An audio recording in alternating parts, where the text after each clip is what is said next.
아스퍼거스 증후군. 7월 말에 20명의 어린이들을 데리고 하루 여름 성경 학교를 했다. 아침에는 찬송과 말씀 공부와 아트를, 오후에는 개인과 운동을, 20명의 어린이들을 조별로 짜서 게임을 끝내고 마지막으로 피니에타를 하는데 6세 된 한 남자 어린이의 행동이 눈에 띄게 달랐다. 그 아이는 오전 프로그램을 생략하고 오후 프로그램에만 참여했는데 전혀 다른 어린이들과 어울리지 못할 뿐 아니라 규칙도 따르지 않아 진행을 방해하고 있었다. 오후 찬송 시간에 들어오지도 않고 문을 열고 닫기를 수십 번을 해 예배 분위기를 망치고 있었다. 낯설고 어색해서 그런 줄 알고 들어오라고 자리를 내어주면 다시 문을 닫고 나갔다가 1, 2분이 못 되어 다시 문을 열고 들어오지도 않고 그 앞에서 기웃거린다. 그러다가 3살 된 어린이가 그 아이와 똑같은 행동을 하면서 3살 된 어린이와 치고받고 싸운다. 할 수 없이 그 아이와 3살 된 어린이를 퇴장시키고 프로그램을 진행했다. 마지막 순서는 피니에타, 사탕 바구니를 때려서 사탕을 가져가는 멕시칸 전통 놀이를 하는데 그 6세 된 아이가 갑자기 뛰어와서 맨 앞에 자리를 하고 있었다. 나는 같이 하겠다는 것이 기특해서 그냥 그 아이를 앞에서 맨 먼저 하게 했다. 모든 어린이는 3번씩 피니에타를 쳐서 사탕 바구니가 깨질 때까지 치는 것이다. 20명의 어린이가 두 줄로 늘어서서 자신의 차례를 얌전히 기다리는 것이고 그 사탕을 두드리는 거리 안으로는 다른 어린이는 들어갈 수가 없다. 잘못돼서 얻어맞을 가능성이 높기 때문이다. 규칙을 숙지시키고 게임을 하는데 이 아이는 자기 차례가 오면 3번을 치고는 막대기를 다음에 어린이에게 건너주는 것이 아니라 바닥에 던지고 가는 것이다. 그것은 매너가 없는 것이라고 아이에게 쥐를 주어도 듣지 않고 계속 자기의 차례가 끝나면 바닥에 던지고 가고 있었다. 또 그 아이는 가까이 가지 말라는 말을 듣지 않고 게임하는 장소 가까이서 어슬렁거리고 있었다. 단 2시간을 보았을 뿐인데 그 아이의 행동이 너무 눈에 띄었다. 프로그램을 끝내고 가는 길에 그 어머니에게 물어보았다. 아이가 오늘 처음이라서 낯이 설어서 새로운 자리에 가면 저런 행동을 하느냐고 항상 어디를 가든지 그룹이나 친구랑 어울리지 못하고 저런 돌출 행동을 한다고 한다. 젊은 어머니는 가면서 독백을 했다. 공부만 잘하면 뭐하냐고. 그 아이는 지능이 아주 좋아서 학교 수업은 1등인데 사회성 발달, 대인관계의 매너는 2살 된 어린이와 같은 수준을 보이고 있는 것이다. 그 아이는 또 자신의 차례가 오지 않으면 남들처럼 앉아서 기다리지 못하고 여기저기 돌아다닌다. 호기심과 산만함이 섞여서 행동을 하니까 통제가 불가능한 자유로운 영혼처럼 보인다. 그런데 7살 난 내 조카가 그 눈에 띄는 6세 된 남자 아이와 같이 돌아다니면서 여기저기 기웃거리는 것이다. 둘이 친구가 된 것도 아닌데 같이 또 따로의 행동으로 교회 성전의 여기저기를 호기심 어린 눈과 행동으로 돌아다니다가 자기 차례가 오면 3번씩 치고 가는 것이다. 조카도 막대기를 땅에 던지려고 해서 다음 어린이에게 손으로 넘겨주라고 그것이 매너라고 하니까 그제서야 지시대로 하는 것이다. 7살의 내 조카는 나에게 사랑의 의미를 가져준 사람이다. 나의 50이 다 되도록 눈앞에 밝힌다는 말과 존재해 줘서 감사하다는 사랑의 표현을 이해하지 못한 나에게 어느 날 그 사랑스러운 조카의 초등학교에서 전화가 왔다. 말썽을 일으켜서 교장실에 가 있다고 부모 면담이 필요하다고 나는 동생과 함께 한달음에 달려갔다. 초등학교 2학년 새학기 시작인 9월 말에 나와 내 동생, 조카의 엄마는 학교 카운슬러를 만났다.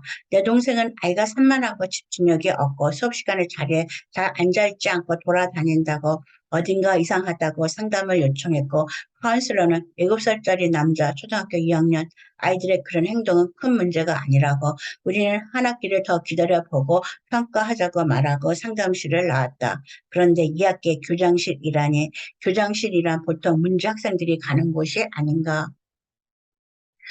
그가 교장실에 호출된 이유는 남을 때린 것도 아니고 물건을 던진 폭력성 때문이 아니라 운동장에서 교실로 들어갈 때 줄서기를 하지 않고 안 들어가겠다고 버텨서 담임 선생이 교정실로 인도한 것이다. 사실 이런 땡깡은 그전에도 몇 번 있었다.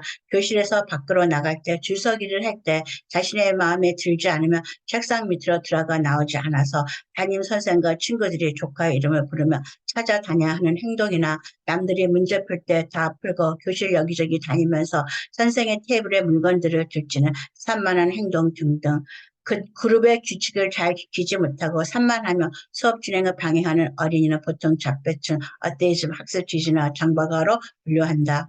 우리는 고민을 했다. 심리 상담을 계속해야 하는가? 만약 자폐증으로 분류되면 평생 그 레벨이 학교 기록에 따라다니고 불이익을 공격에서 받지 않을까 하고, 그러나 우리는 문제를 부인하기보다는 정확한 증상을 알고 대처법을 늦기 전에 배워서 도움을 주기로 결정을 했다. 교장실 호출 이후 우리는 조카의 행동에 대해서 심리적인 장애가 있는가 하고 정밀 검사를 학교 측에 정식으로 요구했다.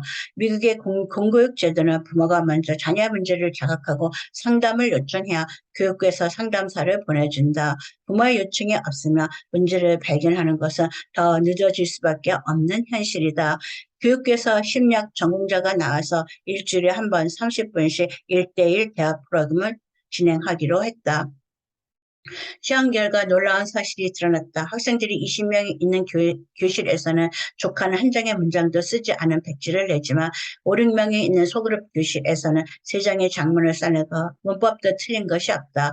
또 학문적인 지능은 5학년이고 사회성 발달은 자기 나이보다 3살이 어린 4살의 수준이라는 결론에 우리는 놀라고 말았다. 또 대화시 상대와 눈을 마주치지 않고 어떤 정형화된 손놀림을 해서 자폐 일종으로 보인다고 의견을 첨부했다. 문제가 있는 학생을 일단 자폐로 분류한다는 것을 알게 되었다. 보통 자폐와 스펙트럼, 어티즘 스펙트럼은 여러 가지 다른 증상과 종류를 지니고 있다.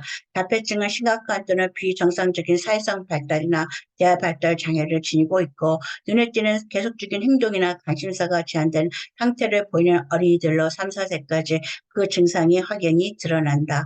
자폐증은 사회적 발달과 적응, 대화에 있어서 비정상적인 면을 보이고 어떤 특별한 물건들에 지나치게 집착하는 것을 어려서부터 보이는 증상이다. 그 증상들은 여러 가지여서 정확한 진단이 필요했다.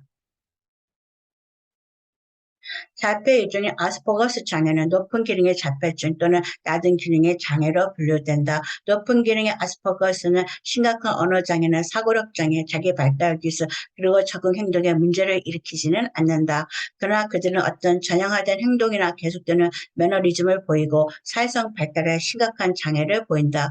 그들은 특별한 규칙이나 절차에 대해서 유연성이 없이 적응하지 못하고 자신의 행동 패턴을 상황과 상관없이 고집한다. 나는 조카가 자폐라는 것이 납득이 되지 않았다. 보통 자폐는 3, 4세면 자폐 증상이 드러나기 때문이다. 조카는 언어 발달도 좋은 편이다. 다만 사회성 발달이 적고 규율을 잘 따르지 않고 자신의 기분이 상하면 절대 고집을 꺾지 않는 증상에 주의가 산만하다는 것이다.